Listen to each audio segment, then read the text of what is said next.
Hi there, and welcome to Impact Talks. Today we have an amazing guest, Harold Klaje. He's Executive Vice President Global Advertising at Reddit.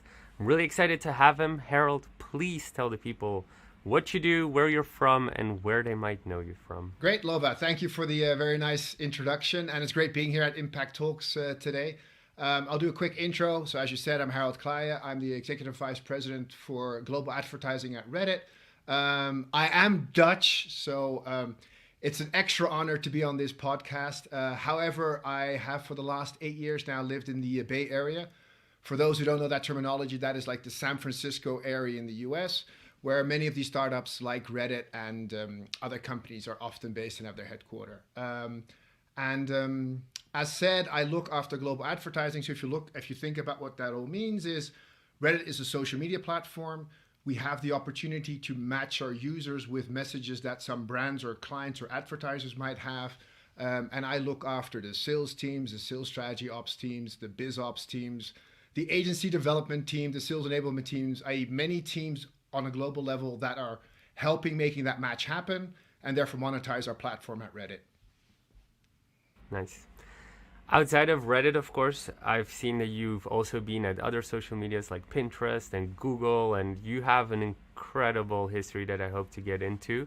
But before we get into that, it's something I didn't think we would be discussing, but I want to have your take on what has been happening in the last couple of weeks with Reddit and how you guys have perceived it. Is anything changed? Did you guys have any effect of the whole GameStop history? What's been happening there? I kind of expected that you would ask something around that immediately because it's been global news. Look, from our end, like from a Reddit perspective, this doesn't really surprise us. Look, our company slogan, or what we focus on as a company, is we have passionate communities that drive action. And clearly here you had a passionate community that drove action. So we see this happening on our platform every day, right? Across many topics. We have like 130,000 communities on our platform, all passionate people that have connected in a community about an interest or passion that they have. And Wall Street Bets is one of those communities. Now, of course, I'll be lying if I say this impact is not probably bigger than what we've seen, i.e. the press has clearly picked it up.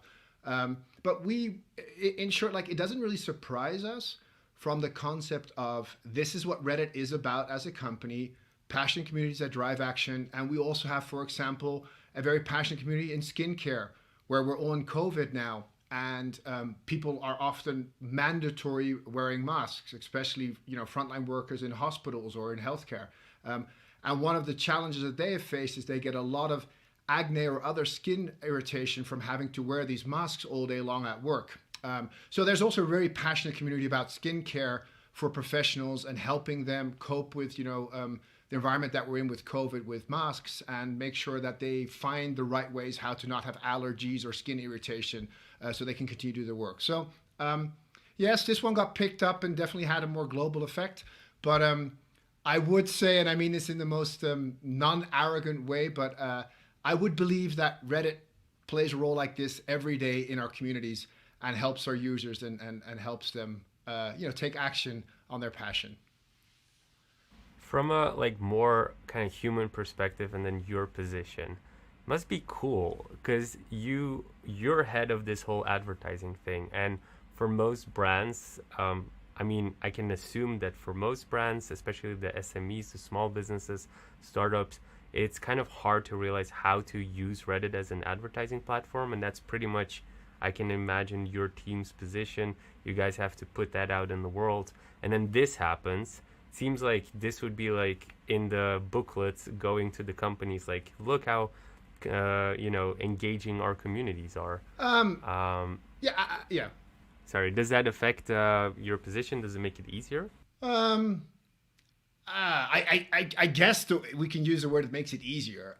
It definitely, I think when I explained it to you about what Reddit is and that we are this platform of passionate communities that take action, you kind of said like, oh yeah, that's kind of what happened in Wall Street Bets. So this is definitely a case study or a very clear example that's hot in the market now. for us to talk to SMEs, to startups, but also to larger clients. Say like, look, we've told you, right? We have these passionate communities, and clearly this was a passionate community, and they clearly took action. And this just only resonates with the story we've been aligning with you and talking with you about, or for a new client, right? Of course, this is a catalyst to like, wow, okay, I can really connect with really cool people on Reddit who are super engaged, who have clearly showed their interest. And, if I want to reach out to them, it sounds like Reddit's the place to be to reach out to them. So yeah, of course, it helps um, that you're in the news that much. I'm not going to say that doesn't make my life or my team's life easier. Yeah, of course, it makes the life easier. How do you sell Reddit to new brands? So I get that you use the word sell. I more look at it as a partnership, but that's a very corporate thing to say. But just to quickly, I do see it as more. I'm not trying to sell anything. Like what I'm trying to do is like explain to companies what Reddit is about, and it's one of the reasons why I joined Reddit. I was a big Reddit user, and there were a lot of times that I wanted to do something. Right, for example, I have a cabin, and I wanted to install a little simple off-the-grid solar panel system.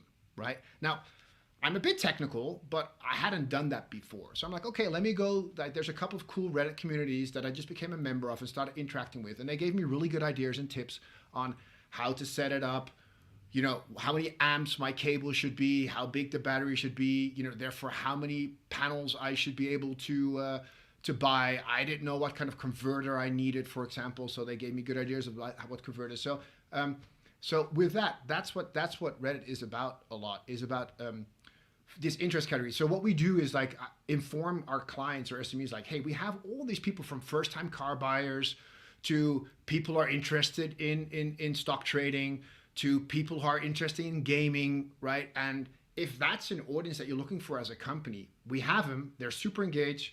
You often can't find them on Facebook, Google, Instagram, or on other platforms, right? So I think you should just try to get your message across that passionate platform, passionate people on our platform. And that's more like, so I won't call that selling, it's more informing. And most of the time people get it, like, hey, that makes sense. Actually, I want to try this. Yeah. I use Reddit quite often as well, and people in the team as well. And what I notice, maybe I'm in some communities that are extremely positive, but I watch YouTube like crazy, and then I go on Reddit to like interact more, because the comments on YouTube are just kind of all over the place. It's not really clear and quite negative most of the time.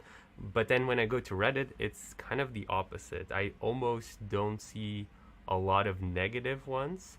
Am I just, I haven't explored Reddit fully or something? Or is Reddit doing something different that the others like Facebook, Instagram, and YouTube just seem to miss? Well, it's cool you're saying that, first of all. I guess that means it's working, our approach, because that is the goal, right? But what is that approach? Yeah, so I'll explain that a bit. So look, we have taken a different approach, and with many things that Reddit do, you'll see like I won't call ourselves a challenger brand, but like I think we choose to do things differently based on like our company cultures and how we started. So what we do, I guess like the key thing that we do different is like we kind of have like 3 levels of moderation on Reddit. So of course we have our company policies, right? No hate speech, right? No bad behavior, all that stuff.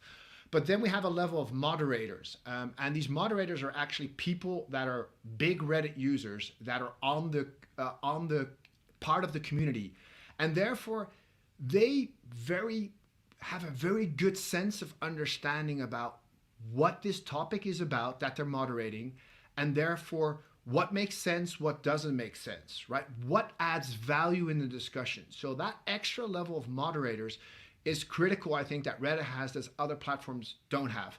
I won't name them, but if you think about other platforms, often if you have this background, how they do moderation is often by hiring a lot of contractors and having the contractors go through the site and try to identify not good behavior. Let me just define it that way, right? Now that's hard because one, like they're based somewhere else, they're not part of the community, they go on and they're scrolling versus being part of it, right? So they don't have that understanding about what's happening in the community. So I think that is one different, very big different approach we have at Reddit versus other platforms, right? We have our own moderators in our communities, right, are that are participating and therefore understand the context way better. And then the other thing I would just say, like what I think Reddit does unique is if you're a Reddit user, you've seen there's an upvote and a downvote on a comment. So actually the community is keeping themselves in check. Because if you say something that is just outrageous or is not relevant or doesn't help participate the discussion, you just get people will downvote your comment and therefore it will not appear anymore. So I think that's also unique on Reddit, that actually the community also keeps itself in check by upvoting and downvoting what they think are relevant or contributing comments versus non-contributing comments. So I think that element of moderators and upvote and downvote is unique for Reddit, and I think you made the conclusion it works. So I will echo your conclusion. It works. What about the karma points? That's something I haven't seen on any platform, and I feel like it should be like a thing because it adds a layer of transparency as well. Maybe for the people who don't understand, could you elaborate more on Yeah. that? So what we're trying to do also is I don't know, like what would be the equivalent to explain this easy? I don't know, like maybe in on an Uber ride, right? Like you kind of at the end of your drive, you would give points or a star rating about the driver, right? And therefore trust gets built up, and therefore if you see that you have a driver that has 105 stars, you probably are more, you're not that afraid to get in a car with a stranger, right? For example. So karma is a bit the same. So what we've developed is for the community members, our Redditors as we call them, people who are active, like we want to reward Redditors who are just contributing a lot in various communities and are really helping driving discussions forward in our communities. And look, we could have made it a corporate thing, like, okay, we will start rewarding as Reddit people. But it's like, that's probably not the way how this should work. What it should work is users should be appreciating other users about how great they're contributing to some of the communities that they're part of. And therefore, that's kind of like what this karma and this process is about. Is this is like, hey, a user can say like, I really loved what you said. In my case, for example, you really helped me now get my solar panel up and running in my cabin. You gave me really good advice. I appreciate it. So I'm going to give you now a karma, right? I'm going to reward you as a user to user for that greatness. And then if you see a person with a lot of karma, you're like, hey, this is a person that, you know, that comment is really great because they clearly add a lot of value to communities on Reddit. So that's kind of like the equivalent of what we do at our platform. Just for me, can you take away karma as well, or how does that work? That's a good question. If you can take away karma, I don't think you can take away karma. I would have to check that if there's taking away karma concept. I'm just thinking like, would we need it? Like, would there be something like you gave a good comment, so we're going to reward you, but then we're going to take it away? I would think, somebody, which unfortunately happens lately quite a lot, but somebody starts off on Reddit a couple of years ago, everything's fine, then a lot of, bad news come out, a lot of conspiracy theories, and suddenly this person who was pretty normal starts like talking about flat earth or something like that. It's like at that point you'd be thinking about almost taking away karma, no? If they build up this massive karma list. Let me play around with that point. That's an interesting point. I would say, like, for definition, what's going to happen is like all those responses, right, or discussion points most likely will be downvoted. So the person will definitely have less of an impact moving forward, right, if that happens. So and then I'm a bit like, okay, I don't know what you think about it, but if you got like an A grade, or I should say for Europe, you got a 10 out of 10 on a test, and then you mucked up the next test, does that mean you didn't get a 10 out of 10 on the first test? You probably still got a 10 out of 10 on the next test, but your following tests were 1 out of 10, 1 out of 10, and 1 out of 10. I think that's going to reflect your future correctly. So that's how I would look at it now at this point in time. Yeah, true. No, I like that. I feel like almost if that little karma thing was on every other platform, especially like YouTube or something like that, people would be a bit more careful about their comments. Do you think like the karma points contribute to that or not? This is so this is besides the karma points, let me tell you what I think is more interesting. And sorry, I find kind of karma points very interesting. I just like I'll take your question and I'll try to make it a broader concept. Look, and I'm not going to talk about one specific platform. I think that's unfair about one specific platform. But what you often see happening online is um, you kind of go down a track whereby you find a lot of the same of what you are thinking, right? So it kind of like you put a comment there that could be in a certain direction, let me just use that word, and then other people pile on to it, and it kind of like, and then even you could say like the logarithm starts kicking in to confirm that behavior, and you get more of that, right? And they're basically continuing to drive you down a path that starts with your comment and your interest and keeps you focused on that, right?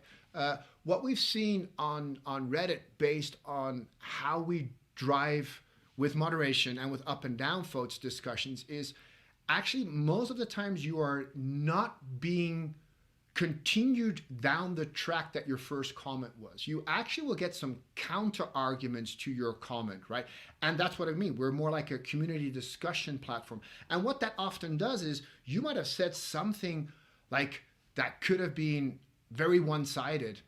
But then you read the comments from three other people like, maybe I was a bit too narrow in that thinking. Maybe I should have thought about it a bit differently, right? So we've actually seen that the Reddit behavior leads to less polarizing of the discussion, which I think is important. And what you might be saying is like on some other platforms, you actually get polarizing behavior happening.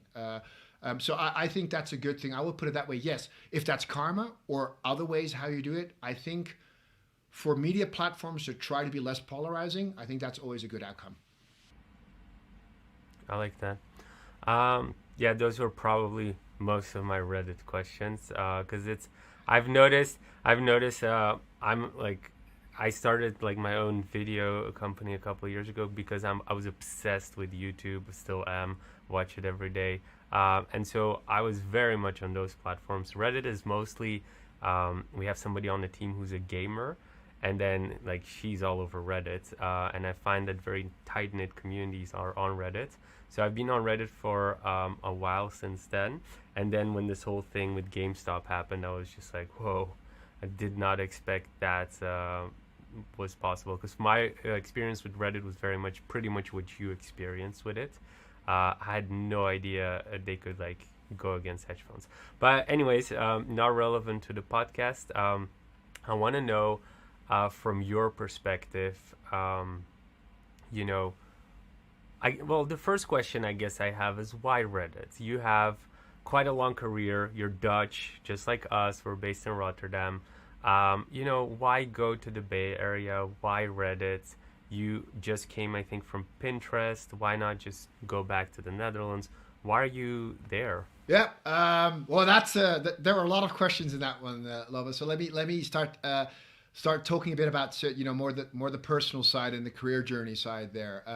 And just very quick one. Like we almost timed this podcast perfectly based on the Reddit news. I just, for everyone who's watching or seeing, like I wish we said like we timed it, like we knew this was going to happen, but we timed it perfectly.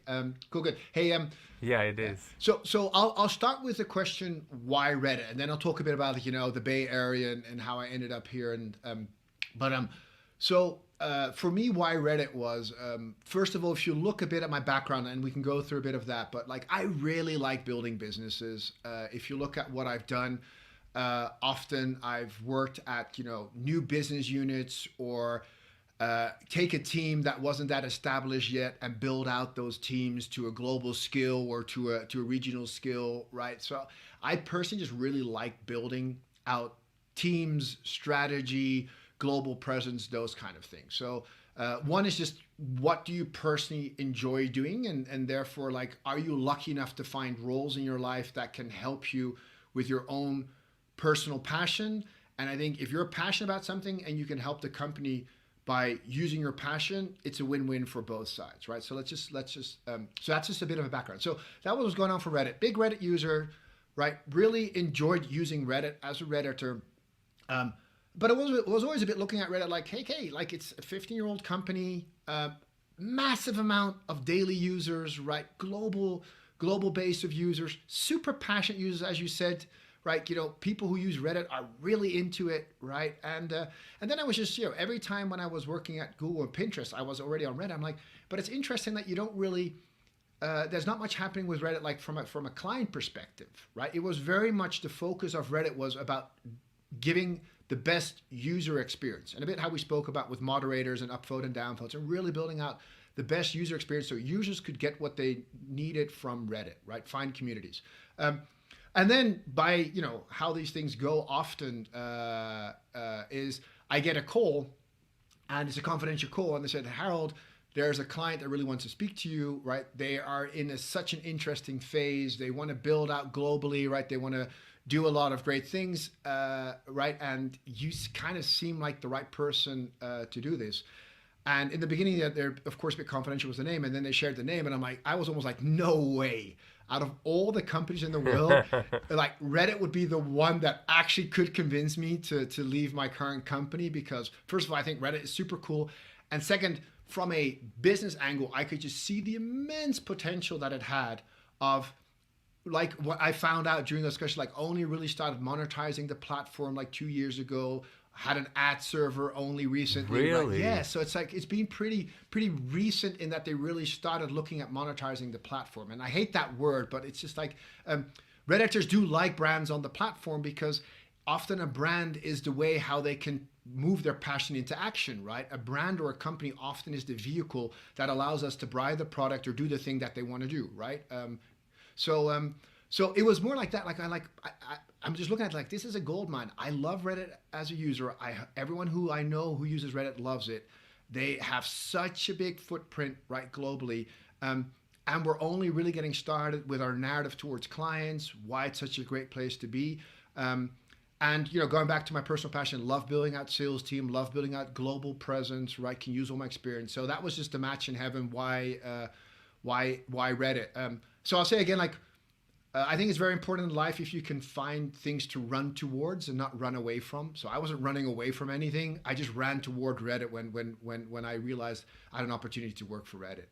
So that's on Reddit. Hey, and then the other backgrounds, like a lot of this is just being fortunate enough, but also being open enough just to grab opportunities, right? I realized later on I started using this slogan in other career discussions, like your 20s and 30s are for learning, and your 40s and 50s are for earning. If you look at and that's just, of course, things always go different, right? With entrepreneurs, I get that, but if you look at in general the wealth creation curve, a lot of wealth is created for people, more towards their 50-year-olds than their 30-year-olds. Of course, you have luckily exceptions and entrepreneurs who start companies and do great things, right? But in general, so with that in mind, the 20s and 30s are for learning, and the 40s and 50s are for earning. I just said like, okay, whatever thing that comes on my path that is scary or makes me uncomfortable, I should just try to do it. So it started like, I wanted to, as you said, like I was living in Rotterdam. I studied at the Erasmus University there. Great university, just to plug it quickly here. Started working for Philips Electronics, was lucky to work for Philips Electronics in Singapore. And then realized that I wanted to go into sales. And because I was in Asia, I just got a lot of opportunities to quickly build out sales teams. Because I'd built out so many sales teams for more IT hardware and IT software company. Google at the time was super small in Asia Pacific. They knew that China and India and Australia were all different, but they wanted people who would manage teams in all those locations. Didn't matter if I had, social media or media background. It was more about my experience being able to have run teams in Thailand, have run teams in Taiwan, right? So help build out Google for a while in Asia Pacific. Guess I did well. So they said like, hey, Harold, do you want to come over to Mountain View, right, and help us with some of the work there? So I appreciated that. Came over to the Bay Area, and then stayed here for 8 years. So I'm just giving you some nuggets. If you want to, is there certain areas you want to deep dive on, I'm fine. But that's kind of like just how the journey went. Yeah, cool. A ton of questions pop up. I wanna take them chronologically. The first thing that I 100% want to explore, because I think it's the best snippet that I've heard from somebody with experience, which is that 20 to 30s is all about learning, 40 to 50 is all about earning. Um, can you tell the listeners, like, what is your age right now, and how was your experience that you came to that conclusion? Okay, so I got to share my age. I'm just even thinking, how old am I? I'm 45 now, Lova. So I should be in my earning decade. No, so a bit like the experience there for me was, I think I was what I think is very important, is, and I had friends who helped me with that, and then often you get like a mentor, someone who actually, when you look back, maybe you realize really helped define some of the things that helped you, I would say. For me, right, I was in Asia. I was at great company, the most innovative company you could say from Holland, I guess, right, or in my mind at least, right, Philips Electronics.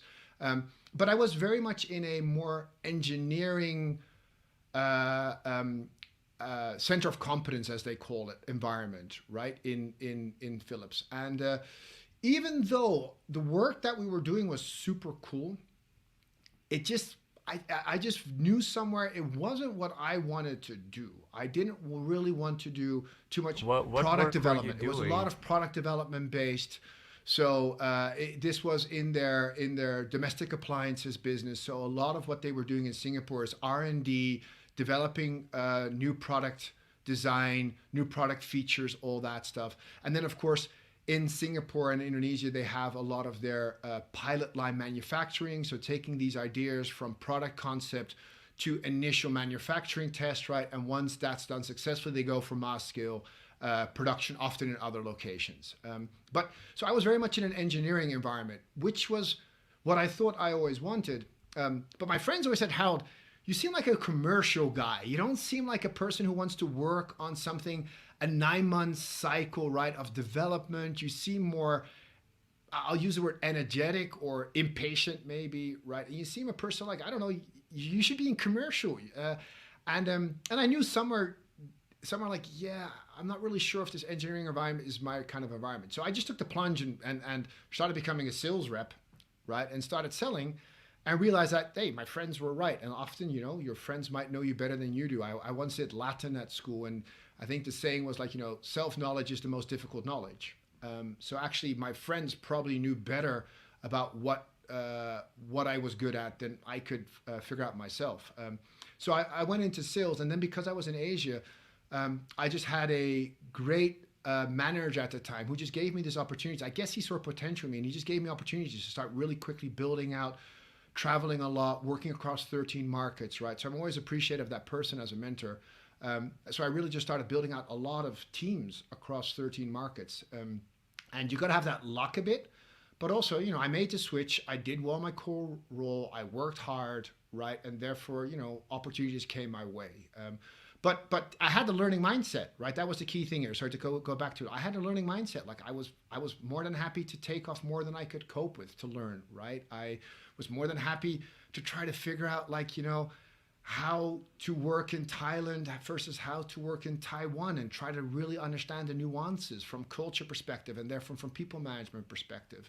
And I think that has formed me for today, even, right? That of course, every culture thinks differently, and that's very valuable information. And if I wouldn't have taken the plunge to go to Singapore, I would have never gotten these opportunities, right? So there's a lot of small steps that added up, but you got to take the steps, right? And that's what I would encourage everyone. If there's anything I look back on, like, I never regret taking risk. If anything, I should have taken more risk or try to learn even more. So maybe that dwells a bit onto the learning side. Yeah.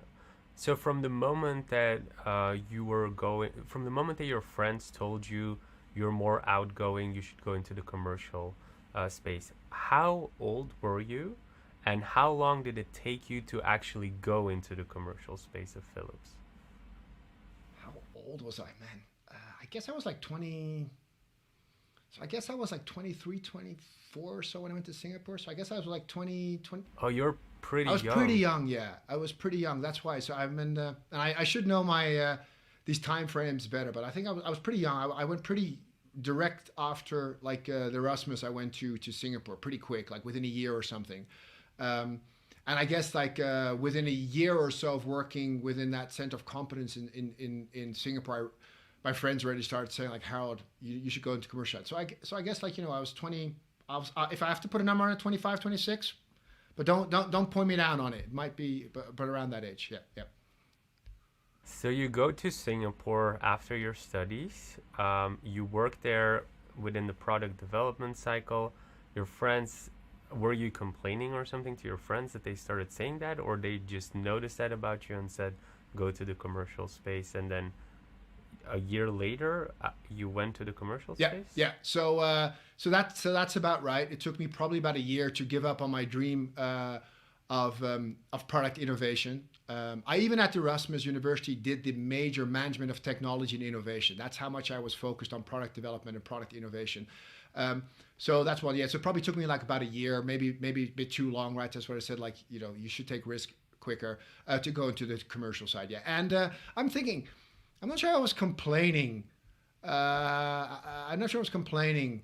Maybe I was complaining. Maybe after a couple of beers on a Friday, I did say like, this thing is a bit slow, or I like, I'm a bit restless. I want to go faster. Probably there were. I mean, I remember having discussions with him about it. So let me say I was complaining about what I was doing. What I liked about what you covered is that 1 year where you go and it's like this is your dream and you're doing it, and yet it's not, and it's clearly not your career path because look at where you are now. How was that year, and what was it that eventually clicked in your mind to kind of put this dream away and start doing something else? Because from my experience, when I look at my past, I feel like I've had decisions like that as well. And I've noticed that I've stuck in those decisions quite long, and it was always an emotional thing because it's my dream or something like that. How did you make that click to move away from that dream? Um, yeah, how did you do that? So you got a very valid point, right? It is an emotional. There is a big emotional component in there because you basically are not that I planned my life, but you did have like you were on a path that you thought was the right path. So I think in this case for me it went gradual. I don't think there was one moment that I just said, okay, this is the switching moment. I've made up my mind. I think it was more um, multi discussions during a period of time, often again with friends, just like, hey, tell me more about your in sales. Tell me more about what do you enjoy about it. So let's call it information gathering process, right? And I think in general, like nothing is 0% or 100%. It's always somewhere in the middle, right? And I guess at a certain moment of time, for me, the point came, and that I do remember, like I've got nothing to lose to try the other thing. So maybe that's the learning mindset. I've got nothing to lose. Worst case, I go into sales. I hate it. I can't do it. What then? I can probably get another job, right? The job market was good at that moment of time. And what I do remember rationalizing to myself, so taking the emotional part, I was like, okay, Harold, you're 25. Let's say it was 25 that we were locked in, or maybe we locked in 27. But I'm still young. If I now quit my job and go into sales, what is the likelihood I will not be working until I'm 65? Zero. I'll find a path, right? I'll find a career. It's not going to be like you gave up this and now your whole life is over and done with and there's nothing left, and you will for the rest of your life try to find jobs but not get jobs until you're 65, right? That path seems so unrealistic. I remember saying to myself, so I'm like, okay, then what the heck? Just take the risk. Let's just go. And I think I got to a point like 60-40. I'm 60% sure that I should do it. It's for me, it's never 100 or 0%. And I could just rationalize that this wasn't the end of my future. Something else would pop up. There are other opportunities in the market if this one doesn't work out. So with that comforting words to myself, I decided to make the switch. I feel almost like it's an entrepreneurship journey where people, when they're stepping away from corporate, they have that information gathering moment. I feel like I had that at least. And then at one point, it just like, what's the worst that can happen? You're pretty young. Let's just go for it. It seems like almost identical. Um, really like that journey. Another question that I had that popped up when you were telling that Reddit journey is, and also the Phillips journey, is you've built up a skill that I feel like at least most people who are interested in business, and I can imagine many entrepreneurs would love to have, which is you go into an organization that is either struggling or underdeveloped, and you just somehow scale it. So I feel like you're almost the person that people recruit when they've kind of figured out some potential, and then it's now time to scale that potential to crazy heights. So that is a super valuable skill, which you've already kind of touched on with Phillips. Can you go deeper into what is it exactly that you do that makes you you, and that someone, for instance, like me can do? What is it practically that you do that makes you so good at Yeah. it? Um, so I won't take it down the track of nature versus nurture, but I do think there's something in there. I think there are some things, and I'm not sure if that was nurtured when I was young or whatever it is, but I do realize that part of this is also your own personality and I and to go back into like what are some of those, you know, knowledge areas or stuff like that. Like I've always wanted to try to see how far things can go. Right, I think that's always been natural, and not like in a reckless way. Right, I never broke like bones or something like that trying, but like maybe with sports, right? I always wanted to do my best to really try to get as far as possible. With school, it was the same, right? I really, I mean, I didn't ignore school. I really wanted to get good grades and decent grades, right? And finish my studies in a good professional way. So maybe that's part of like just the nature part. Also, what I want to do highlight is like I think it's very important if I can summarize your question the other way around. Like if you can, right, it's figure out like what are your strength areas and actually develop and build your strength areas. I'm not a believer of you should try to make your weaknesses a strength and try to fix those. I'm more a believer. I would say to everyone like mitigate your risks, right? Just mitigate risks. I'm a horrible planner, right? So I just got to mitigate my risks in that I just make sure that I don't uh, it doesn't become my culprit that I'm bad in planning or in time management, because I know the benefits of that is that, which helps to go to your point, like what I think, what people have played back to me, like why I have been successful in really scaling out things is like one, I bring unlimited energy, right? And I think positive energy and therefore allowing people to believe that more can be done is very important in the environment as you described when you want to scale out things. So um, uh, that really helps. And I know this, and I can try to downplay my energy, but that's probably not the wisest thing. I should just not mitigate my time management issue and just build on my energy, right? And the positive energy, because it has helped people to believe they can do more than what they can do today. That's one. Two, I think I have had a good knack at very quickly picking the three key strategic pillars that were required for the business and then just really rallying the team around that strategy and putting clear data measurement and other things around that it was very focused. Did I always pick the best three? No, there are 20 things you can do.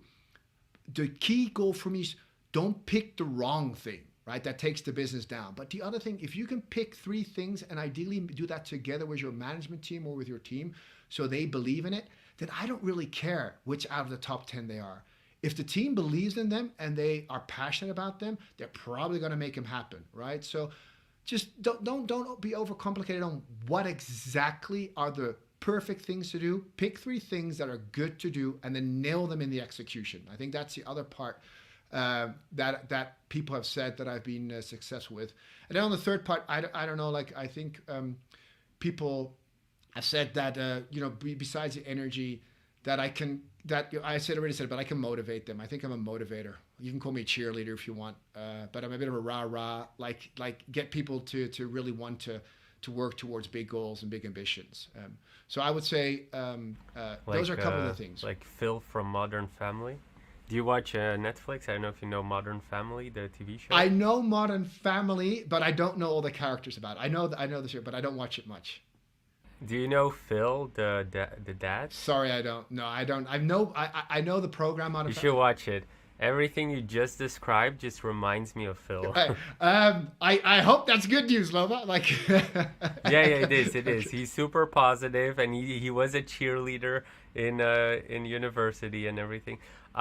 So okay, that sounds really quite general advice. Obviously, I can imagine when you get into an organization, bring focus.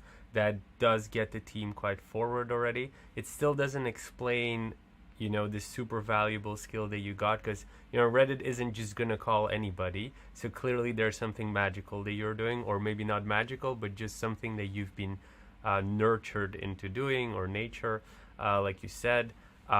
So maybe I learned from stories. Do you have maybe like some stories you're allowed to share, whether it's Reddit, Pinterest, Philips? Can you share like a story of like you going into a team or building a team, setting those metrics? What were those metrics? What were the 3 focuses? Can you share a story like that? I can. Let me share a story, and maybe it's probably the most clean cut one, because it was a transition from the Asia Pacific region to the US region, right? So, and I just want to emphasize, I do think setting benchmarks and data and tracking that is critical, right? I'm pretty analytical. I'm pretty data driven also in the approach. So I moved from Singapore to the Bay Area to San Francisco, and moved over from managing an Asia Pacific team to a North America team. And the North America team believed that they were performing very well, right? Wait, which company was this? This is for Google. This is for Google, right? When I was at Google, yeah, cool. And the team believed that they were performing very well, and because I'm data driven, I had just already started comparing the teams, right? And there were a couple of things in my mind that seemed very odd. Now, having said that, I wanted to be respectful because I was just coming to the US. Maybe the US market is completely different, but the average deal size in my mind did not compare to the average deal sizes that my previous team in the Asia Pacific region was closing. Right? I would expected the average deal size in the US to be much higher. It's the #1 economy still in the world, right? There are a lot of global MMCs in there, so that was one. 2. Also, the number of deals being closed by the salespeople on a quarterly basis was lower than what I was doing in Asia Pacific, and I would have guessed that in some of the cultures in Asia, right, the sales process is actually a very slow sales process, right? And Google as a platform was way more new, i.e. less established. So you were doing much more education about what Google was, how search worked, right? Not everyone knew that there was paid search on Google on the top results. You were explaining that to clients, right? Not everyone knew that Google owned YouTube, right? For example. Whereas in the US, that understanding was way stronger, right? Everyone kind of like in the US knew what Google was and what YouTube was. So you should have had a shorter sales cycle in my mind, right? Was the other kind of like concept. So the average deal size, the number of deals being closed, and then just the sales cycle seemed odd to me. Like the length of the sales cycle was not much shorter than what I was seeing, what I was used to in Asia Pacific. So focusing on those 3 things, right? I did put after analyzing data, I put goals out there, what I thought they should be for the US team, and the US team in the beginning they were like, you're crazy, man. This guy who just came over here, like, what is, what does he think? Like, we're the star performing team here. I'm like, well, man, even if you are the star performing team, that doesn't mean we're just going to rest and relax, right? Let's take it to the max. Let's see how far we can go. Like, even top athletes, right, will still train every day to become better. They don't just say after a while, like, well, now I've hit a pinnacle, I'm number one, so I'm going to lay back and relax. Okay, I'm showing you the path to the pinnacle. Let's go get to these numbers and see if we can do it, right? And they really thought I was crazy in the beginning. Literally, I remember them saying, like, this guy, like, okay, he'll calm down, right, in 2 months once he's settled in the U.S. But in this case, I can say, I guess with the luck of the draw, I was right. Be very quickly, just based on measuring it, showing them how to do it, like where the gaps were and what they could position differently to clients, right? Change What were you showing? too much test and trial budgets, right? Too much saying like, oh, okay, well, like, okay, if you only have this amount, then we'll start with this amount, right? Whereas I would say like, no, I would rather have you then discuss longer and discuss with more senior people about if they really are understanding what Google can do for them versus just trying a test budget, trying to get the results, right? Knowing it's going to be very difficult for such test budgets, right? And then try to, from there onwards, I would say almost like beg yourself up to get more budget, right? Then let's just have the right discussions with the right people, right? Make sure that we understand like what percentage of total budget we're getting, right, from the company. Google is at the time, right, the biggest digital player in the world. So they should have a fairly large idea about the number, the percentage of budget that should come our way, right? And at least if we then run the first test, let's be very clear on if the test goes successful, what the next budget is. I want the right for the second flight. So you call it a flight at campaign, the first one. Then let's go debate the right for the second flight before we run the first flight. We're not going to run the first flight in isolation.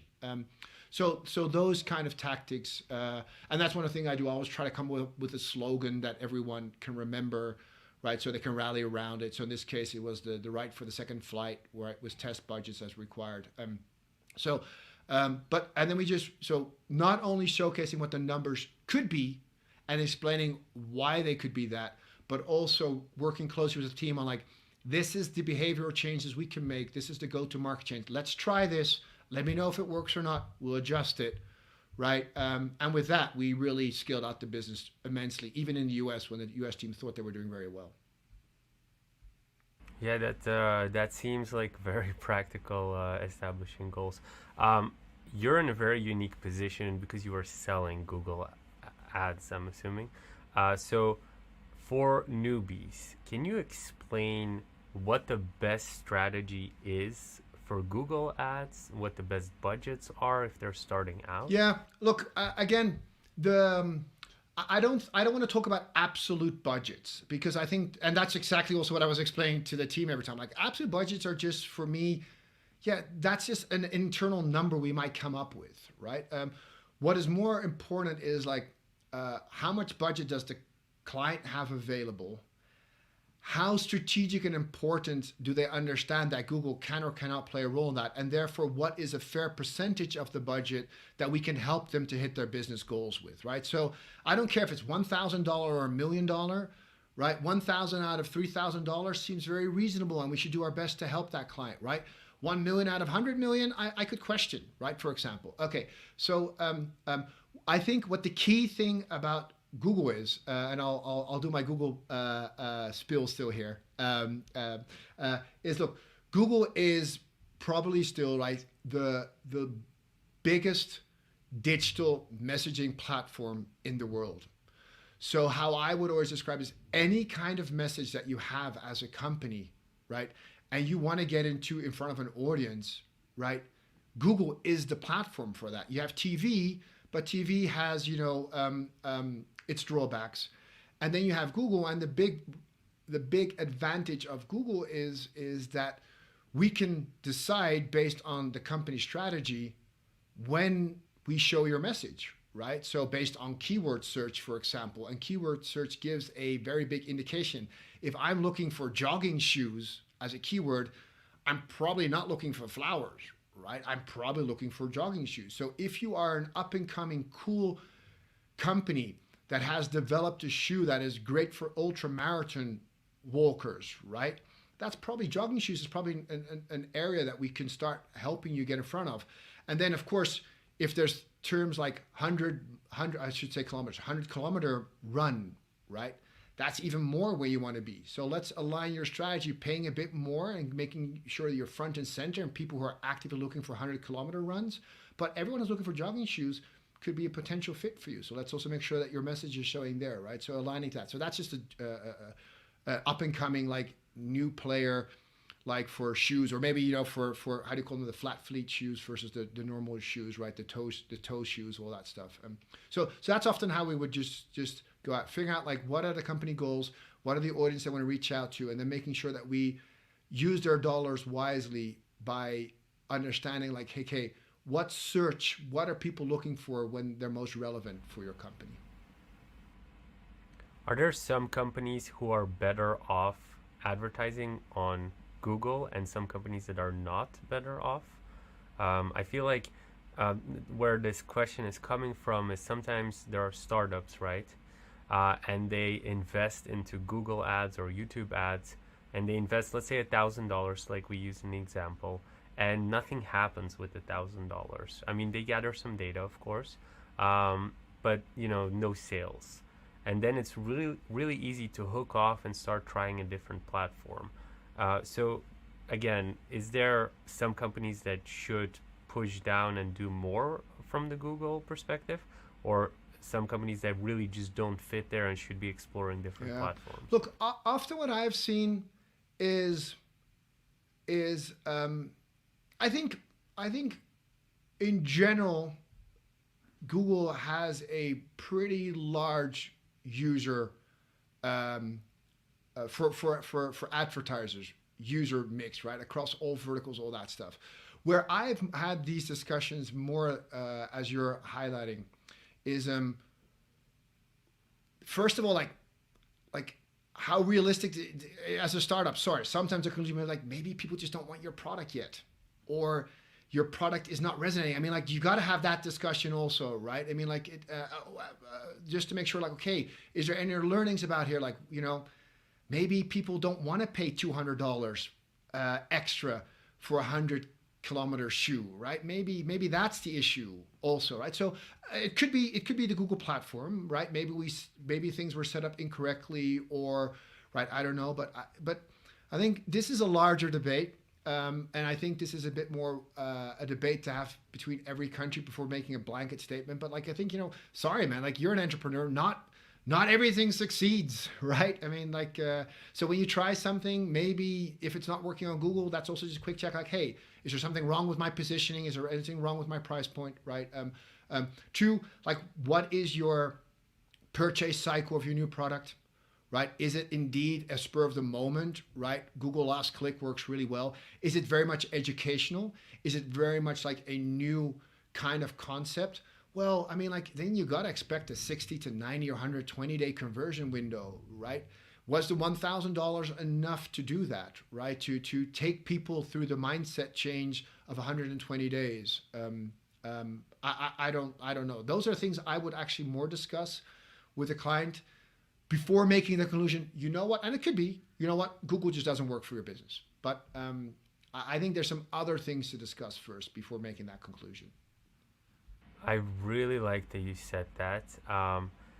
Can you mention the most points where things go wrong with a startup when this discussion pops up? You mentioned pricing.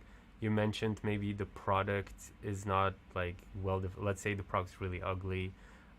What are other things that usually tend to go wrong with a company? So what I've also seen. So look, I'm not a startup expert. So no, of course not. I'll use my experience here based on like helping startups from a go-to-market point of view, right? With Reddit, with Pinterest, with Google, and all that. Again, like maybe because I'm Dutch, I'm so pragmatic. So let me also like it might be very pragmatic, but What I've often also seen with startups is they are not really clear what problem they're trying to solve with what they're doing, right? Or they are not really sure who their audience is yet, like who is the right audience, right? Often something gets created from or coincidence because they're doing something and they're like, oh, maybe that's a business model, maybe we should do something, and I liked it, so maybe millions of other people also like it, right? So what I've seen that we had to do a lot is actually work with startups, say, okay, exactly what is your value proposition, right? Exactly how big do you think your total addressable market is? What is your total addressable market? Like, who's your number one fan? Who's your number one client, right? Who do you really think like is going to be the people key for the success of your company that have to buy your product or service, right? Have you spoken to them, right? That's what we often do with Reddit, with our ads and with comments. People can actually react to this stuff, right? So we work with clients like, hey, let's go ask Redditors what they think about your product, or what naming convention you should give your product, right? I mean, because you can develop it yourself, but maybe just ask the market, right? So I think a lot of times what I've seen is that a startup has a brilliant idea. They work on the idea very well. They make, say, the product or solution focus really expert, but then they come like, for who exactly are we doing this? And then what we've been doing often is like try to help them, like, hey, we've realized that, I'm just going to say something, the age group between 21 and 26, right, actually clicked most on the link at Google, for example, right? So that seems to be your audience. You were talking to me that you thought like people who are 40 years old who had more money would be interested in your product. We actually see most interest coming from that interest category. Now that could be because of the colors that you have on your product, or that could be because of, but you have a bit of an issue because your price point is pretty high for that group, right? And then, so I think that's where it is, aligning what they've created beautifully internally to what the market need is, and the TAM, the total addressable market, or who it is that is actually going to be the core buyer of that product. That's where I see startups often going wrong. That I love it. Honestly, like it's such a good answer. It's definitely something I had to learn through experience to understand your answer. Um, I mean, I would just summarize that if you're in that stage where you don't know, just ask somebody more experienced to ask you the right questions, like you brought up here, because that's usually where it goes wrong. But okay, so you were doing that. That's a great example, by the way. I feel like if we were doing this before the internet boom, you would be probably managing sales teams instead of, well, the social media sales teams, I guess. I guess that's what you're doing. How come you decided to go the social media way? Because Philips is not social media. Is it really just they called you, that's why? Um, so I was so um, just to explain that, yeah. So I was more active after Philips in the kind of like in the IT hardware software business, and I um, no, it's not only they like the match happened. I did look at companies that I believed, right, had a really strong value proposition, right, and had a lot of headroom ahead of them, right? Going back to understanding your brand and what you probably can contribute the most is building out things. So going into an industry, for example, that is in a churn mode and an optimized mode because there's not much headroom to grow anymore in that industry is probably not where I would fit. I'm not the last 5% shave the cost kind of guy, right? I'm a person who like, okay, give him the impossible ask and he'll probably try to accept it and go for it, right? So you got to be in a high growth environment to be able to do that. So I looked at companies that in my mind were high growth companies. And Google was definitely on that list of like, okay, here's a company, right, that is still small in Asia Pacific, but clearly is doing very well in the US. You could see that the transformation to digital was happening, right? So it was kind of also like they were on my wish list. Like I'm like, okay, this is an industry that is transforming things.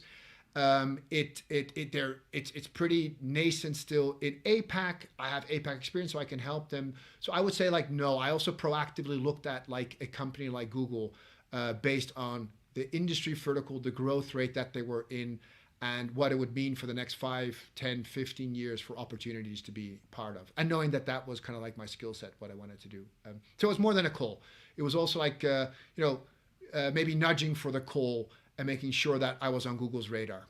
Yeah.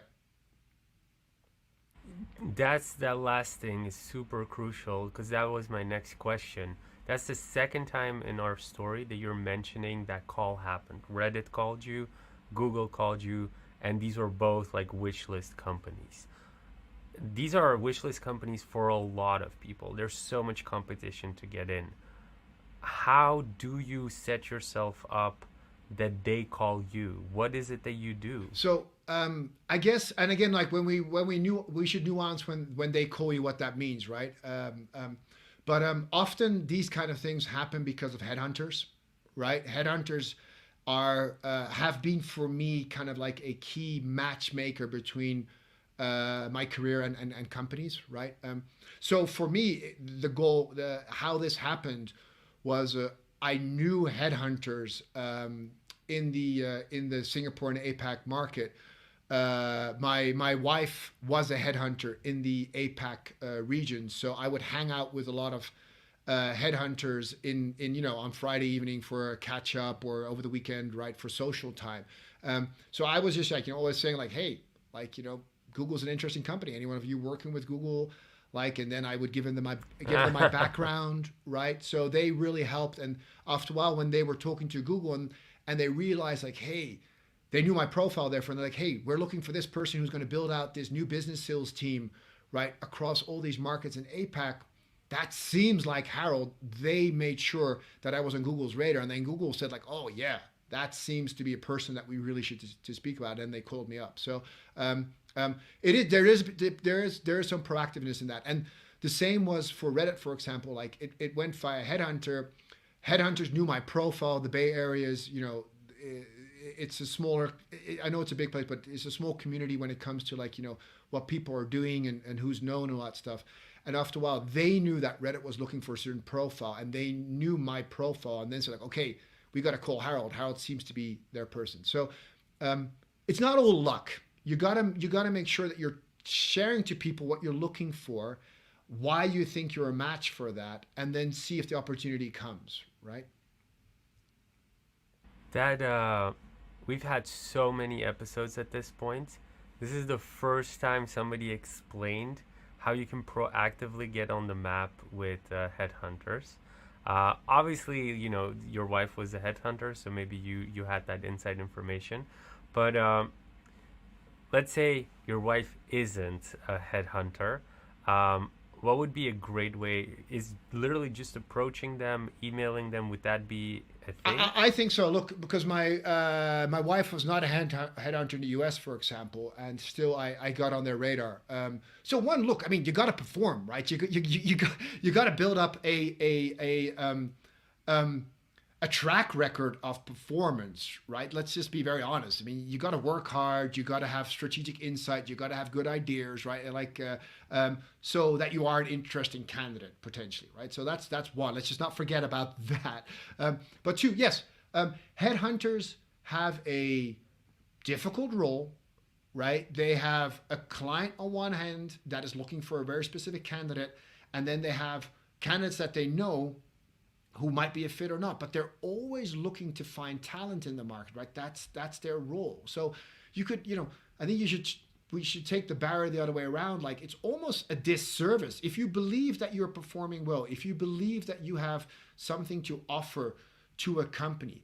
I could go even as far, right? Just from a mindset point of view, you're almost doing a disservice by not contacting them, right? They want to hear about who you are. That's their job. They want to know what you're doing. Now, you got to be realistic that you can explain what you're good at, what you're not good at, what you're looking for, right? I think it might be difficult. I don't want to speak on behalf of headers, but it might be difficult. Like, yeah, I'm looking for a new role. Oh, great. What are you in? well, it could be Google or Oracle or Salesforce.com. Like, what do you have, right? I mean, that doesn't help them. But if you can say like, look, what I really enjoy doing, and so far people have been telling me what I'm good at is scaling out businesses. I think I have something unique that I've lived in countries in APAC. I'm European, right? I've worked in global roles across the market. So if there's any company that wants to scale out globally, probably be I'm a good candidate. Because you got to explain to them a bit like to make their life easier, like what it is where they could fit you in and what it is that you're looking for, and convince them that you are the person to potentially be able to do this, right? But then they have that in your back of mind. So when they speak to companies, like, oh, that sounds like that person I was talking to a year ago or half year ago. So yes, I think you almost, if you are looking for career changes, you owe it to speak to headhunters. They want it. It's their role, right, to find talent. So you can make their life easier by making yourself available for them. But please just, make sure you're clear about like what you're looking for and why, and that you can explain it. So, okay, if you find these headhunters, what makes a good headhunter? Or like, what do you need to look out for on their websites that you aren't wasting your time with the wrong headhunter? Is there something like that? I don't know about that. Oh, Are there maybe specific headhunter agencies that work with the Googles and the Silicon Valley companies, and then others that work with the Big Five or something like that? I find it, this is a bit of a, that's a bit tricky. Let me put it this way. Like if I would have to give some kind of my knowledge share about what I see, again, not knowing everything about the headhunting industry, like you will kind of see that there are two kinds of headhunters, right? There are the great companies like Robert Walters, Michael Page, right, or those kind of companies, right? And they do some executive roles, but they will often also really be good in helping like with mid management roles, other more senior leadership roles, but not the more senior, but like they're the well known companies, right? Um, yeah, I just want to make sure that I represent them correctly, right? And they have a lot of roles going on. Let me put it that way, right? And then you have more like the niche, the pure search. Often they will call themselves. You might not read too much about them, but you can find them online, right? And they do more like the more real senior couple of roles kind of things, right? So it depends a bit on where you are in your career, who are the right ones to speak to, like the Michael Pages and the Robert Walters, or maybe go online and try to figure out like who are the pure search companies in your market, right? And then I think your question is the question to discuss with them, like, hey, who are the key clients that you work with, right? And see if there's a match, yes or no. Yeah. I mean, for now, I'm pretty happy with my companies, and they're still growing very hard. So let's keep it at that. But I can imagine there's definitely a question for many others. And who knows? Maybe in the future, you never know. Although I have to say, I like not having a job, even though like it's work, but it's not a job. I don't know how to explain that. But let's continue. That sounds like you're in a very good position and in a happy position. That's exactly how it should be. Yeah, definitely. I'm enjoying myself right now. Let's just say that. Okay, so you're passing Google. Well, let's go a little bit back from Google because I saw you worked at other companies as well, like SolarWinds. I saw something. Can you? There was a step apparently before Google and after Philips. What was happening there? How come you switched away from Philips? Yep. So after Philips, I switched to go into sales. I started with a company called Dun and Bradstreet doing sales for them. That's where I got the opportunity after becoming a sales rep to become a sales manager. And then again, like I was looking a bit like, okay, great, I'm now a sales manager for the Singapore and Malaysia market. It would be nice as a next step to do something even more regional, right?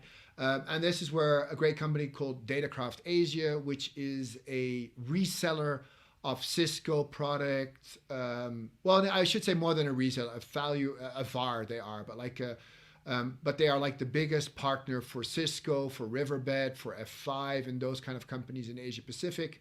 Um, and I started talking to them, and they had opportunities to regional roles.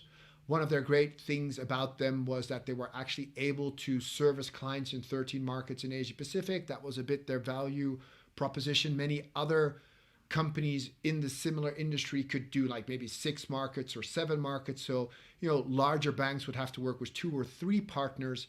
And Datacraft Asia had as one of the great things that they could work with these companies across all 13 markets. And that made just life easier for them. But that was exactly kind of like that. I'm echoing that point because that was so relevant, because I was looking for a role that would allow me to have regional responsibilities across multiple markets, and they were a company in 13 markets, so that made sense. So based on that, like it kind of hit the next part. By then, I had used my product background to understand product innovation pipelines, to convert that into actually exactly the same of how a sales pipeline work. In a sales pipeline, you want some iterations, i.e. smaller deals to keep some wins on the board. You want some large innovations, i.e. big bang deals that are multi-million dollars, but they're more risky, right? So as you do product innovation and look at the product innovation roadmap, I started using that concept for sales management. And a sales funnel is nothing else than a product funnel, except product and features in there. There are sales deals in there, right? And you don't only want like 10 massive big deals, right? But you also don't want only 100 small deals, right? You need a couple of big deals, medium deals. Yeah. So with that, and having learned that, that became a transferable knowledge regardless of industry, i.e. Dun & Bradstreet was data and credit reports, to reselling Cisco equipment and F5 equipment and putting service attach rates on that, because the skill set was about sales management, not about did I know the most about a Cisco router or switch, right? And I'm just highlighting that point because I think that's important to understand your transferable skill from one industry to the other industry. My transferable skill was not market knowledge, but sales management knowledge, right? Was my skill there. So with that, they said like, great, we want more organization, we want more discipline in our sales team. Sounds like you have created some good methodologies to do so. So it became a match, and then I moved there. I loved working there. The people there were super inspirational. Like the CEO was so into the company, right? Bill Patfield is his name. Such a strong leader in the regards like that. He really wanted to make the company a success, and he knew what to do, right? And he was really good in, explaining, he explained to me once, like, how not everyone can be Steve Jobs, not everyone can invent, right, the best new thing in the world that's going to make billions of dollars. But what we can all do is try to do the best in the industry we are. And I tell you, if we are number one in our industry, we can make a bucket load of money. And to be number one in the industry, we need to know what we're strong at, and we need to execute ruthlessly against that, right? And that's what I learned in this lower margin business environment, is like execution. So I'll go back to what I mentioned, like, yes, one, have a strategic insights, but really put the data around it, execute towards it, keep people accountable, keep it motivational about setting goals and showing how to get there. I learned there at Datacraft Asia.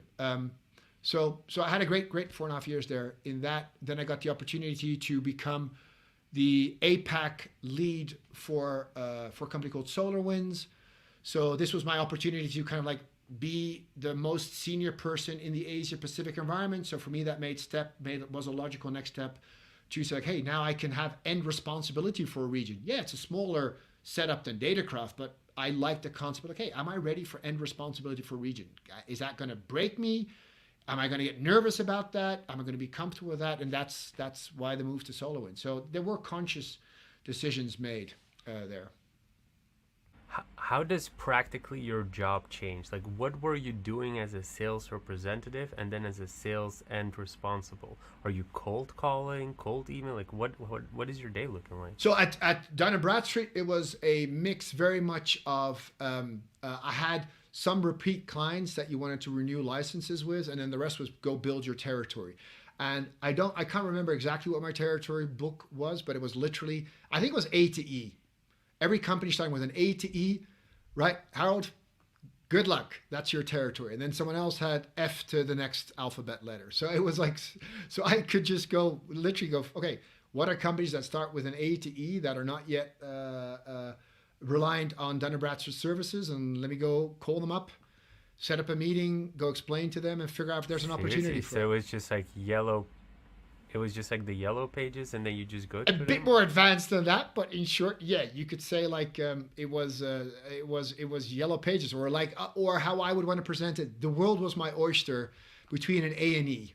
I had all the opportunities between A and E, and I could talking about positive mindset versus. So that's how I looked at it. Like, okay, great, I can just like whatever between A and E. That's my opportunity. Go have fun.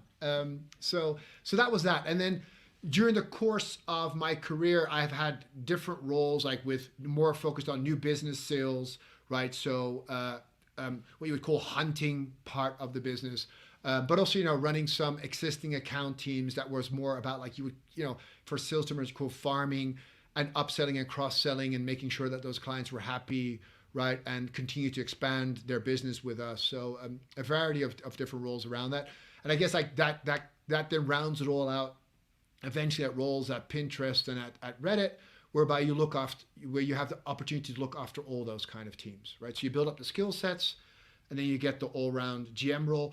One of the learnings that, just to add to there, I think is key is like more and more to start focusing on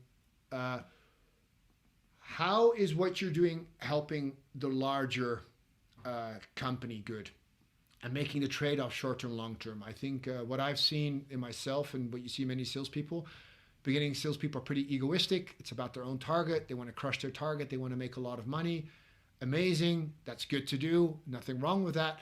But eventually it's also like, okay, but like, how does this influence our consumers? Is this a good impact for consumers or not a good impact for consumers? In the long run, our consumers are equally important, if not more important than our advertisers, because without consumers, you don't have advertisers, right? And all that stuff. So I think that's the key learning is the holistic view. Even though you might be responsible for one part of the business, you are an integral part of making the whole company a success, not only your part. Yeah, yeah. It's really interesting. Cool. So you've now built those skills up. You become end responsible. At this point, Google um, pops up. You go to Google. You were with Google almost a decade. I think it was like 8 years or something. So what made you eventually leave Google? Because obviously Google is one of the big ones. Why would you go away? Yeah. Um, Most okay. So the short answer: size of the company, and again, I 8 years, great years at Google. Google gave me a lot of opportunities to to to explore different things and do different roles. And Google is a great company. I think everyone would agree with that. What what I just realized after a while is that kind of like that entrepreneurship that I had when joining Google in APAC and building out a lot of new things across Asia Pacific, to one day being part of like a 100,000 employee company that is doing great. But you maybe in my case, like and we're talking about impact here. You feel like, okay, what's the impact that we're all still having, right? This company is massively successful. It's great being here, but man, like, what happens if 60 people don't show up for a year, right? For example, will that make a change? Probably not. There's 100,000 talented people, right? People understand our product. We're doing great. Like, so after a while, I just started wondering, like, man, do I really want to work for such a big company, right? And how much? And I was lucky that Google always gave me opportunities to build out things. But like, okay, how much of my unique building skill set do I still add value to Google here for this one? So I think it was more from that angle, like Google, highly successful, big company, like a lot of people, to go to a company like Pinterest, which wanted to start. Here goes the narrative again. Sorry, but like wanted to start out building out global presence, right? Really wanted to scale out their mid market and SMB team, right? And I just got me excited again. Like, oh wow, we can take a company again that has a great value proposition and go build that out again. So that was a reason to leave. I think just Google just became too big for what I was looking for as a company. Have you ever thought about becoming an entrepreneur? Many times, many times, and Because it sounds like you'd fit. yeah, many times I have. I think there's two core ingredients there, right? Like one is, do you know? Do you have a like? Let's go the Steve Jobs way, like because we highlight that. Like, do you know something that is a market need with a lot of potential, and you kind of see that first, and therefore want to build a company around it and try to play with that. Unfortunately, I've never taken the time or come up with that idea yet. So that's one reason to. I think that's one of the key things about entrepreneurs. Like they just see something and they believe in it and they want to make it happen. I haven't had that spark yet, or maybe because I'm just too busy with my current roles, I haven't had time to. But I don't have that. That's one. And then two is the other part of the entrepreneurship. I think many people like is, and I think you alluded a bit to, is like your job doesn't feel like your job. Like it's your company. You're doing it for other reasons maybe than what the CEO that you work for today works like. You're doing it for your reasons, right? And you just want to roll with it. And I guess like for you also, many things happen that you might not have planned, but maybe podcasts became way bigger than you 100%. expected, right? Or something like that, and all that stuff. But you're ready to roll the dice and just go with whatever it is. And wherever your company sees an opportunity, you fuel the fire and go quicker on it. That I think is another key reason to become an entrepreneur. But you know this better than I do, right? And luckily, I haven't yet had to take the entrepreneurship route to do that. I've had companies that I feel have allowed to do that entrepreneur side of it. Like, take something, run with it, put fuel fire on it. So one, I haven't had the genius idea yet, and two, I haven't felt constrained in my current roles that I feel like I need to become an entrepreneur.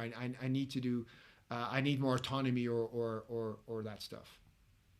But who knows? One day, it's Yeah, in I the back of think my mind that's always. Yeah. yeah. You can definitely call me when it comes. But what you're saying is very much what I experienced on the opposite end. I feel like you had these great jobs, and I think if I had these great jobs as well, I would have probably not become an entrepreneur so young. When I started, I also started in sales. But I was doing sales for charities like the UNICEFs and the Oxfams and stuff like that. And I was doing it really, really well. But there was so much bureaucracy happening, and promotions were like supposed to be given, taken, like not given, then postponed. And so at one point it was just like, I'm building the sales skill and I'm loving it, and I love my I was also having friends at the time. I was studying law, and my friends were saying, do you want to become a lawyer? It doesn't seem like you seem so commercial. Why not do something in that? And I remember just going to my job, which, I enjoyed. Just I didn't enjoy the bosses. And I would think, imagine if I could just have that first bit that you said, just have a product that I've built so that I don't have to sell somebody else's product. And that was kind of my step into entrepreneurship. I found a mentor. He taught me how to do product development. And I started finding products that fit my skills. And I somehow I always call it, I switched jobs. Instead of selling somebody else's product, I'm selling my product now. And so it seems to me like, obviously you're not having the frustration that I had in the beginning. So that's good because it takes you to amazing places. But maybe if you would have just had to learn this one skill, which is product development, and then good to Yeah, go. yeah. No, I think that resonates a lot. I think so because, of course, every time I hear that, I'm still like, every time I hear you, I smile. I'm like, yeah, being an entrepreneur is cool. I mean, it is really cool. It is really Oh, exciting. it's not. Uh, so okay, so we've had like close to 1,000 startups go through startup funding event now with the sole mission of, hey, let's give a little bit back. We're a little bit bigger than them. Let's take away some obstacles where we can. You know, if they're absolutely not ready for it, and exposing them to a corporate is only going to do more damage than good. So we're trying to just take away some obstacles.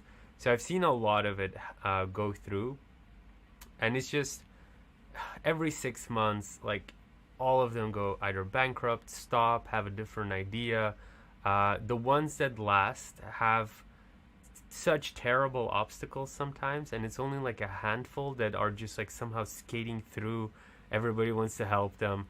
And I think I was more in the second category. Like it was just obstacles after obstacles, and this one skill of knowing how to do sales pretty much got me through all the rough periods. But mentally, it's by far has been so hard, to the point where you start thinking, why did I not just continue my career? Uh, and maybe, who knows, I would have also explored Singapore and stuff like that. So these thoughts pop up. I think there's a speech from Steve Jobs that always goes viral, and it's about him talking about, you really need to love what you do, because when the hard days come, you're really gonna start doubting, like, why don't I have a job? Why not this? And I think it's just, I really love the autonomy. I love that I don't have to get up at 7, that I sleep without an alarm clock. I put my health first. I work like a crazy person till night because I'm a night owl, of course. But yeah. But anyways, if down the line you get bored with all the jobs and everything, like, happy to help you out Perfect. again. I appreciate that. Hey, but what you're saying is so compelling, right? Because also, you asked me like what was the reason for the switch, but I hear clearly also what you just described. Like it wasn't a 0 or a 1 or 0% or 100%, right? There were some things you liked at your other roles, and then there were in your previous roles, and there were some things that you didn't like, and then there was something that you missed. And I guess like for you also, like at a certain point, the flip switched, and that's a binary outcome. The flip switching from quitting your job, becoming an entrepreneur, it's a binary outcome, but it's not like a 0 to 100. It's probably you flip from like 30% to 65, and I think that's key. I don't know, that's a key message. I always think with decisions to be made or all that stuff, like you're never gonna know the right outcome, right? You're never gonna know I mean, if it's 100% so clear, it's not even a decision. It's just logic, right? Decisions are always like not 100% clear, but eventually the outcome is unfortunately binary. And then you got to, okay, do you flip it, the switch or not? Does the light go on or off, right? And everyone says like, oh, that's a big decision. I'm like, yeah, but it doesn't mean you made it like with 100% certainty, right? It's always like, okay, it just flipped enough to go to the other side.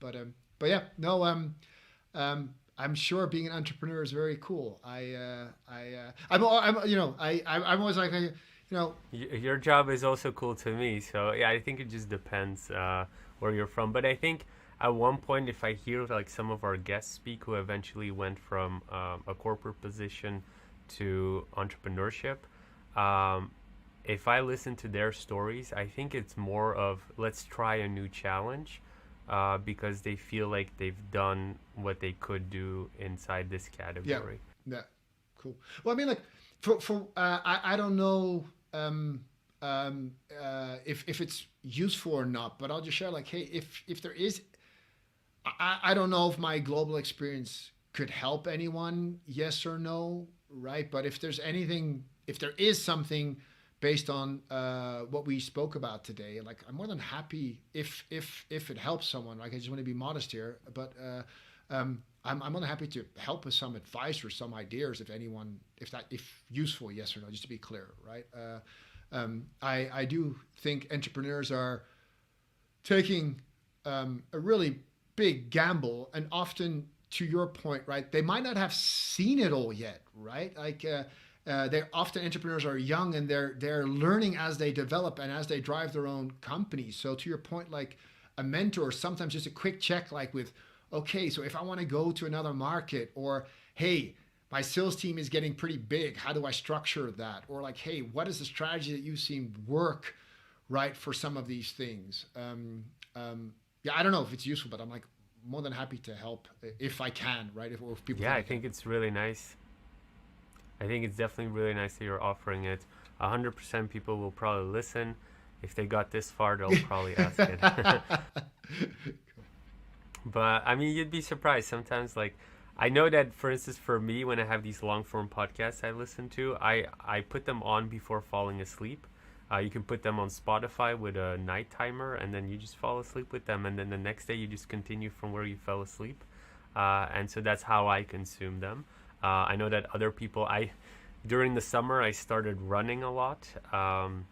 So it's funny you said ultra marathon. So I was training for an ultra marathon, uh, and so this one day obviously I'm nowhere close to that, but this one day I decided like I'm going for like a long distance, and I'm here in Rotterdam, and I was gonna run to the beach, which is round about like 40-ish kilometers, a bit less. And so it took me 8 hours. So in those 8 hours, you could listen to like a couple of Podcast. Yeah, podcasts. definitely. Yeah. Well, that sounds. I'm look. Am I a runner? Yeah, I'm a runner. But I haven't done any like official marathons or stuff like that.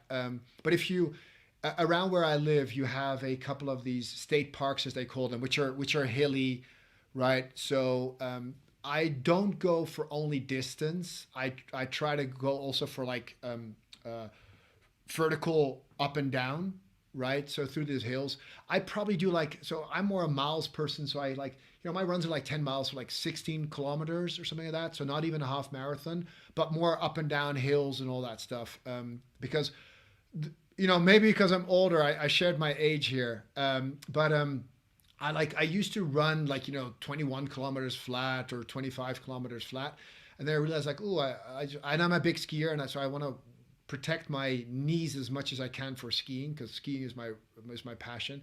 So after a while, like, hey, instead of distance, let me do shorter distance, but more like heart rate by getting up these slopes the whole time and all that stuff. So I just changed my training program as I become older. Maybe I'm becoming a bit wiser and taking care of my knees. It's really smart. Do you feel like it's helped you with, I don't know, personal life, career life, running? I don't know how long Yeah, you've been I'm not running. sure how you are, but I'm one of those people that I really get into work.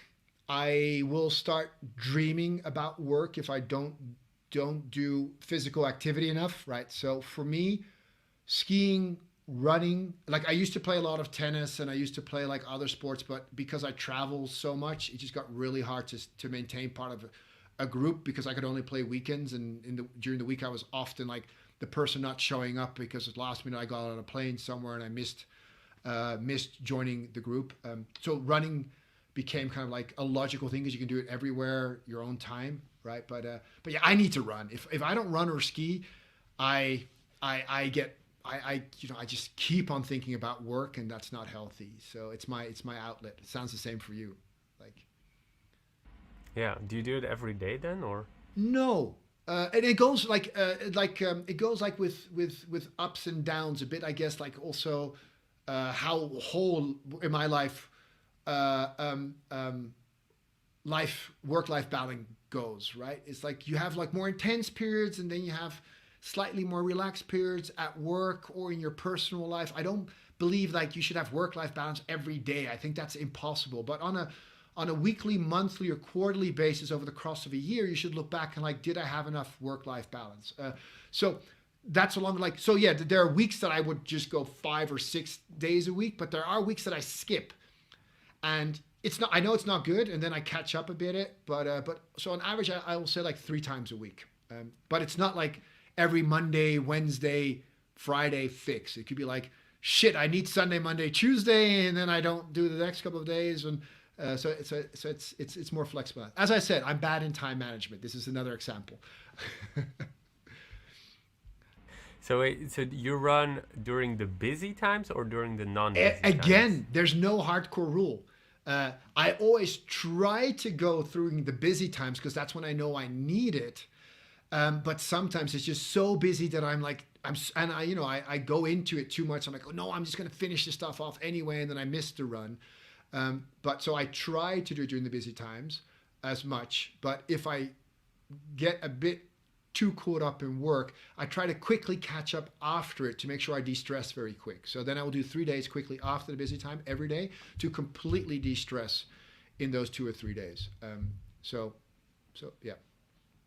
What kind of hours do you work? Do you work? I'm assuming from what I hear, it's not 9 to 5. It's like it depends. I'm pretty okay with this. So I don't believe in 9 to 5, right? Because as you build out global orgs, you will have people in all different time zones, right? So especially for the Bay Area and India, for example, the time zones are very like almost opposite hours, right? They're really hard. So it really depends on the team needs, right? So, but definitely not 9 to 5. There would be some mornings I start to 7, but then there are days that I stop at 4 p.m. Then to say like, okay, if I started at 7, I should just stop at 4, right? There's some times that I take calls in the evening because of time zones or easy things to do. So it's not 9 to 5, but I won't say that I'm definitely not an 80-hour per week person. I don't think that's healthy for me to do in an ongoing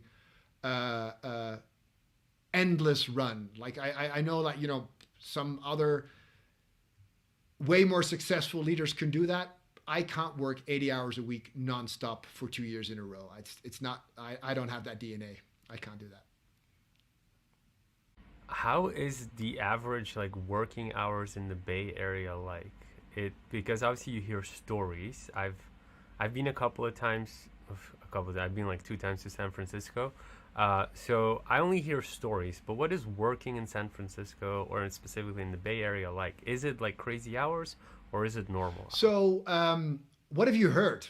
Or Well, I've heard the Elon Musk stories where it's 150 hours a week. So yeah, but I mean, on average, I would say like people working till 7, 8, sometimes 9. yeah, I will look. The blanket answer I will give like that is I think is across the board that I had to get used to, especially from an Asia Pacific region. I'm not sure what EMEA is, but I think EMEA was also always also a bit more relaxed as I remember. Like you know the day starts earlier in the Bay Area. Like 8 a.m. is a very logical time to start, and in Asia, 8 a.m. was not a starting time, right? Like offices might even be closed still, right? At 8 a.m. Like people would start at 9:30, 10, but they would go on very late into the evening hours. So one across the board shift I can say is that in the Bay Area, people start earlier in the morning. To your point, I think this really varies, Lova. Like I've seen all kinds, like the smaller startups. That's probably what you're alluding to. Yes, these people are really rightfully intense, I would say, and their company is their life, and they would work like nonstop for their company. But I can tell you also, like some of the larger companies, right, like Facebook and Google, they have really become very employee minded. And I would not say that you're working like crazy 12-hour days across the board there. I mean, they pretty much have adopted to normal working weeks, work from home, and are not that crazy compared to what you said for the working hours. But yeah, but startups, right? I mean, startups, man. Like look, you're an entrepreneur. Like you said it yourself. It is like sometimes you wonder like, what do you get yourself into? I mean, all the responsibilities on you. Like, especially smaller startups, people work darn hard here in the Bay Area. Yeah, yeah. Do you feel like Silicon Valley, San Francisco? Do you feel like it's still the epicenter for all of the startups? If you are a startup, you should be there. Do you feel it's been shifted or it's too saturated, too competitive nowadays there? What's it like there now? Um, I would still say yes. I do think that there's a lot of venture capitalist offices based here in Silicon Valley in the Bay Area. And I haven't looked at the last funding rounds per se the whole time, but I do think that still most of the funding for startups will happen in the Bay Area. But having said that, like I know that, for example, like in Amsterdam and Rotterdam, right, there's a lot of startup mentality come through the last 5, 6, 7 years, right, for Europe. Um, and for example, Austin, Texas has become a mini Silicon Valley, if I can use that word, and started really. Yeah, I was there. Yep, and you would notice it, right? And especially with COVID, right, whereby workforces have become even more flexible. You can see some shift. I'm not sure if it's a short-term shift or a long-term shift or ongoing shift, but for now, I still think like the magic of funding is still very strong in the Bay Area for venture capitalists. But yeah, but definitely there are more hubs globally that are becoming stronger and stronger. And I think therefore probably the Bay Area is not a must anymore, maybe that it was like 10 years ago. I mean, there are other places to go to, but it's still a darn good place to be for a startup and to be able to pitch your ideas to, as you said, experienced people, mentors, as well as to get funding opportunities. I still think this is probably the number one spot to be. Yep. Yeah, I was in Austin for South by Southwest. I think genuinely why Austin became so like like a hub almost for startups is partially because of, if not all, because of South by Southwest and how obviously the local government stimulated the whole thing. Because I know if you've ever been to South by Southwest. No, I've been to Austin, not there, but I've been to Austin because SolarWinds at the company we spoke about that I worked for was actually Austin based. And yeah, so and I think there's a couple of things that are important for startup mentality, and that is also what Austin I think also has is they have created a startup mentality with the university there, right? So actually, there's a good university there, and many young people that graduate from the university are attracted to startups now. So they've created like, okay, you've got funding coming, you've got companies coming, you've got a talent pool that you can tap into, right? If people are very open-minded to join startups, so then you get a buzz, right? Then things start happening for them, and that's been ongoing for the last decade, if not longer. But you can see more and more momentum come through. So yeah, yeah, cool. What do you think of like what's happening now in Texas with the whole like everything's down with the electricity? Did you hear Yeah, I that? heard it. Yeah, look, and we, of course, It's we crazy, want to make right? sure that everyone that we know there is doing well. Like it's crazy. I mean, like the weather is pretty unpredictable. So to get like from what I read, Alaskan kind of like temperatures come through in Texas, yeah, I mean that's definitely going to put like a gridlock on everything. And it's just like I think I hope everyone's okay. I mean, you're talking about millions of people without electricity in really cold conditions. I mean, that is a That's scary environment. pretty crazy what's Yeah, happening. that's a scary environment. Like yeah. It's but yeah, so sorry, let's get back to the thing. So okay, so you're going into Pinterest. What did you actually do within Pinterest, and like what was your day looking like? So for Pinterest, so you often see that there are three kind of like sales teams in a company that as they mature and become bigger, they have a large customer sales team, a mid-market sales team, and a SMB sales team. For those people not familiar with that, the large customer sales teams often looks like the Fortune 1000 companies or something like that, right? The mid-market looks after really strong regional brands or regional brands that have global ambition, and then SMB are kind of like your smaller mom and pop shops. So I looked after the mid market and SMB sales channel, and my goal was to expand that channel in the US as well as start building it out in Canada, in many markets in EMEA, right, and just do that global build out for that team, and you basically just make sure that advertisers are aware of the power that Pinterest has, and if needed, that they know how they can unlock that and have a partnership with Pinterest. Nice. Did you enjoy your time there? Yeah, loved it. Yeah, loved it. Again, like I would have loved to stayed longer. I was planning to stay way longer. Pinterest is an amazing company, and if you look at the results, they're doing remarkably well. Right, it's a great company.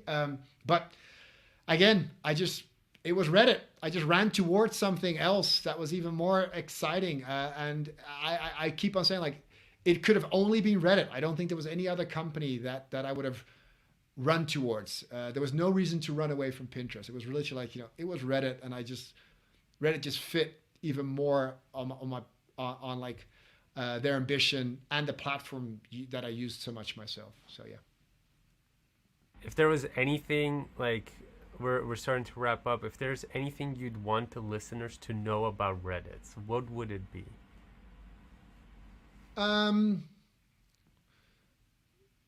What I would like them to know is, first of all, like, I would like them to know how it works. So if you haven't gone to Reddit yet, go to Reddit and look at the popular feed and see if there's anything that you find interesting in that, or take whatever thing is top of mind for you and just put it like in the search query. And look at the communities that are available and become a member of that community and start interacting with that community. I think you will find a wealth of information and a wealth of knowledge about topics that you're interested in, that can probably help you with, we spoke a lot about decision making here, emotional, gathering information, and then trying to figure out like what's the point to decide to make that decision a yes or a no. I think Reddit can play a key role in that by being with like-minded community friends, right, who have the same passion about this topic that you have, and hear their side of the story and learn from that and participate in that. And I think that can only help with information gathering, knowledge gathering, and decision making. So that's one thing I would say. And second, I would say, look, Reddit is big, right? It's a global platform, right? With users everywhere. There are 130,000 communities. There's a topic for anything and everything. And I think there's a golden opportunity for companies to make that match happen between all these passionate and interested people on Reddit who are seeking information and what your brand has to offer to help them take action on that passion. So if you are a brand with any kind of passion and any kind of interest to people, which I think most brands are, right? I think you have a spot on Reddit. I think there's an opportunity for you to participate with this leaned in audience on Reddit. So that's the other thing that I would just want to highlight again. I have a last question. If you would look at your entire career, everything we just discussed, we kind of had a short snippet into your life, and you'd be talking to a young salesperson, young entrepreneur, young whatever, looking back with all the knowledge that you have, what were the biggest learning lessons you'd be telling this person? So I'm going to try to keep it as applicable to all as possible. I would say the number one thing to watch out for is falling into a routine, right? Across the board. Falling into a routine is a potential danger because you are not learning as much as you can learn, and therefore you might be missing out on things. So even if you are in a sales role, because you mentioned sales, right? I always encourage everyone on the team, don't find one method to success and then start copy and pasting that to all your clients. Yes, it will probably work. It will probably be successful, but are you, again, like, are you raising the bar for yourself? Are you finding your pinnacle peak, right? Are you taking it to the max? So the great thing about many roles are you can actually try everything slightly different every day, right? And you can play around in your role to explore things and then just try it different and like, okay, shit, that backfired. That didn't really work as well. That's fine. If you didn't offend anyone, you have a second chance. It's not the end of the world. A client will forgive you if you accidentally maybe asked something too much, right? Or proposed something that wasn't super relevant for them, right? You're not offending someone by doing that. So every day you have an opportunity to do something slightly different in your role, purposely try an A/B test, right? And see if it works. And who knows, your routine might be great, but the couple of other things you're doing out of your routine might actually leapfrog you forward again. So that's my one advice. When you're comfortable, you should almost be worried. When you're not comfortable, you're probably learning a bucket load, which is probably going to be more interesting in the long run. So watch out when you're too comfortable in your role or too comfortable what you do. That might not be a good thing always. I love that that's the closing one. I would love to roll out the red carpet for you. Do you have anything to promote? Where can people find you? I super enjoyed the conversation. Likewise, Robert. Thank you so much for inviting me, and thank you so much for having this discussion. And it was for me interesting to talk about like the work side of it, but you also provoked me on a lot of other things for me to think about. So I appreciate that also. For me, this was also uncomfortable, comfortable, or comfortable, uncomfortable, whichever word you want to put first in the same sentence, which was great. Hey, people can reach out to me. So if you want, like, I'll give my Gmail address, I guess, for part of this. So. Well, let's keep it to like LinkedIn or Oh, something. LinkedIn. So yeah, thank you. I was just thinking like, what's the best method? So thank you for that. Yeah. So my LinkedIn is Harold Klaje. My first name, last name, HaroldKlaje. So connect or reach out to me over LinkedIn. If anything that here resonated, or you want to have for your own startup or for your own company, hey, let me just double check something, and you think based on what we shared here that is interesting, more than happy to help out. We all have many milestones to hit, and they're never easy. So the more we can help each other, the better it is. I love that attitude. I think it's partially why, if not all, why I moved to the Netherlands, very Dutch. So I'm super grateful to have you on. Excited to maybe invite you back in a couple of episodes when we're hitting the 100th. But thank you so much for coming on. Likewise, thank you again so much for inviting me. It was a pleasure and honor being here. And to any Dutch listeners, I'm going to practice my Dutch still. Een hele fijne dag. If you like this episode, you can check out our most recent one here. And if you haven't already, make sure you click here to subscribe and see the next one. But if you're interested in more tips and tricks, then make sure to join our Facebook group, where you can find thousands of like-minded people and you get direct access and support to any business question from the entire startup